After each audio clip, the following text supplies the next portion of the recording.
सोचो तुम्हें 5 मिनट तक रेसलिंग की स्पायरिंग करनी है या फिर किसी 1 किलोमीटर ऊंचे पहाड़ पर चढ़ना है, लेकिन अगले ही पल कुछ ही समय में तुम्हारे हाथ और पैर ऐसे भर जाते हैं जैसे किसी ने सीमेंट लगा दिया हो।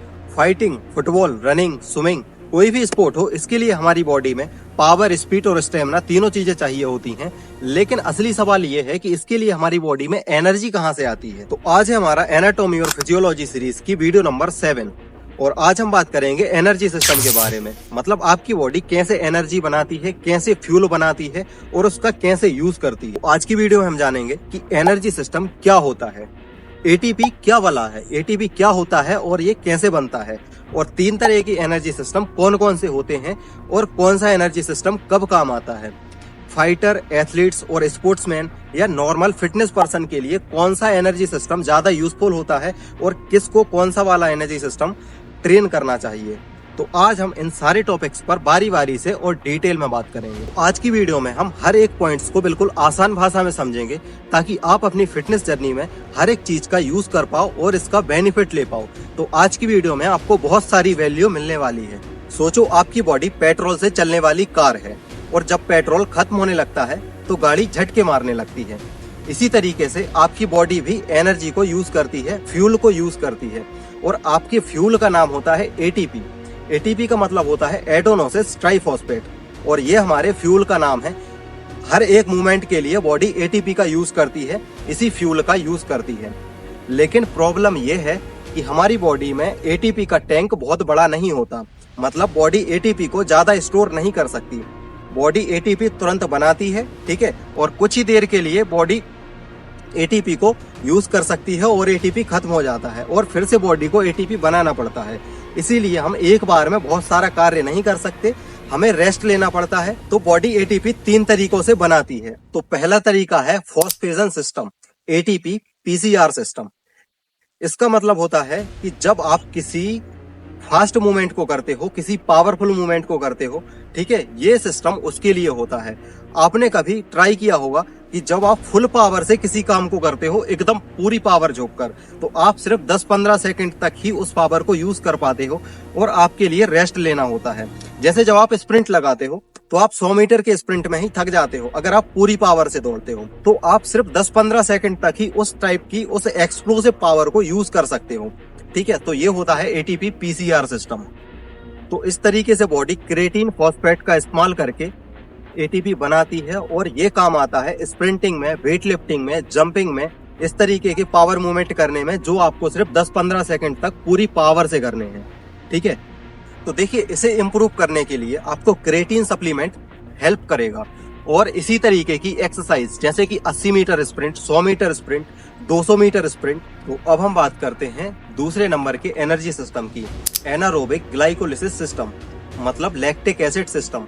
अगर आप 30-40 सेकंड के लिए कोई हाई इंटेंसिटी एक्सरसाइज कर रहे हो और आपके पैरों में इस तरीके से लैक्टिक एसिड जम गया है, मतलब आपके हाथ और पैर इस तरीके से भर गए हैं जैसे किसी ने पकड़ लिया हो, कोई अदृश्य शक्ति आपको रोक रही हो, तो ये लैक्टिक एसिड का खेल होता है। तो यहाँ ग्लूकोज से एटीपी बनता है लेकिन ऑक्सीजन के बिना।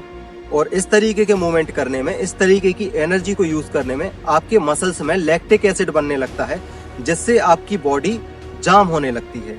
अगर आप में से किसी ने 400 मीटर का स्प्रिंट लगाया हो तो 300 मीटर के बाद क्या हालत होती है आप जानते ही हैं। आप पैर चलाना चाहते हैं लेकिन चला नहीं पाते, ऐसा लगता है जैसे कोई अदृश्य शक्ति हमें रोक रही हो।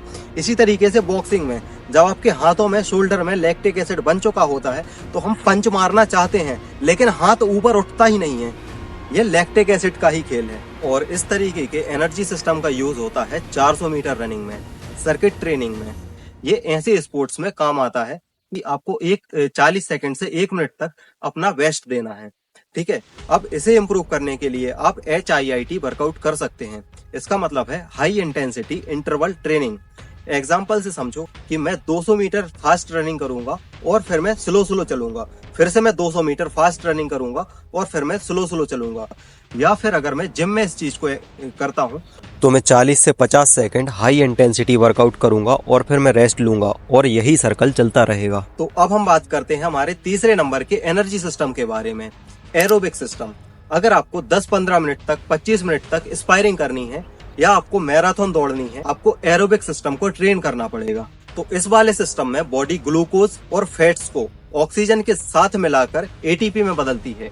एटीपी मतलब आपका फ्यूल, आपके फ्यूल में बदलती है और इस तरीके से लैक्टिक एसिड नहीं बनता और आपकी बॉडी लंबा चलती है।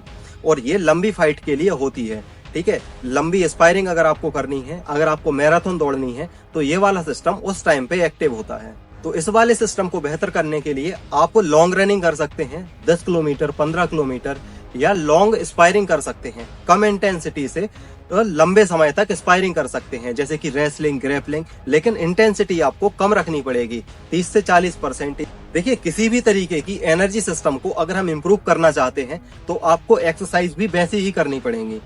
तो अब हम तीनों एनर्जी सिस्टम को एक बार रिवीजन कर लेते हैं। तो हमारा पहला एनर्जी सिस्टम है एटीपी पीसीआर सिस्टम, लेकिन इसमें हम अपनी पूरी 100% पावर को 10-15 सेकंड तक ही यूज़ कर सकते हैं और इसका यूज़ होता है एक्सप्लोसिव मूवमेंट करने के लिए, जैसे कि स्प्रिंट, वेट लिफ्टिंग या कॉम्बैट स्पोर्ट्स में किसी हैवी मूवमेंट को करना, जैसे कि सुप्लेक्स मारना या अपोनेंट को ग्राउंड से उठाना। दूसरा एनर्जी सिस्टम है लैक्टिक एसिड सिस्टम, जिसमें हम 40 से 50 सेकंड तक कोई हाई इंटेंसिटी एक्सरसाइज कर सकते हैं और इसका एग्जाम्पल है 300 metre sprint, 400 metre sprint, circuit training और बॉडी वेट एक्सरसाइज। तीसरा एनर्जी सिस्टम है एरोबिक सिस्टम। ये लॉन्ग स्टेमिना और एंडोरेंस के लिए होता है और इसका एग्जाम्पल है 10 से 15 किलोमीटर लॉन्ग रनिंग या फिर ज़्यादा देर तक फाइट करना। तो अब बात करते हैं कि किसको कौन सा एनर्जी सिस्टम ट्रेन करना चाहिए। देखिए, आपके गेम के हिसाब से, आपके गेम की रिक्वायरमेंट क्या है, उस हिसाब से आपको अपने एनर्जी सिस्टम को ट्रेन करना है। फॉर एग्जांपल, अगर आप एक स्प्रिंटर हैं, पावर लिफ्टर हैं या बॉडी बिल्डर हैं, तो आपके लिए एटीपी पीसीआर और लैक्टिक एसिड सिस्टम पर फोकस करना ज़्यादा ज़रूरी है। आपके गेम में स्टेमिना की ज़रूरत नहीं है। लेकिन अगर आप एक लॉन्ग रनर हैं तो आपके लिए स्टेमिना ही इम्पोर्टेंट है, आपको पावर और स्पीड की ज़रूरत नहीं है। तो अब आप जान चुके होंगे कि किस तरीके से आपकी बॉडी एनर्जी का यूज करती है, किस तरीके से फ्यूल बनाती है और किस तरीके से फ्यूल को यूज करती है। लेकिन अब बात यह आती है, असली सवाल यह आता है कि कौन सा फ्यूल आपकी बॉडी के लिए बेस्ट है, ग्लूकोज वाला फ्यूल या फिर फैट वाला फ्यूल, ठीक है, और कौन सा असली फ्यूल है। तो अगली वीडियो में हम बात करेंगे कि आपके लिए फैट वाली एनर्जी सबसे अच्छी है या ग्लूकोज वाला फ्यूल सबसे अच्छा है, ठीक है। तो मिलते हैं अगली वीडियो में। जय श्री राम।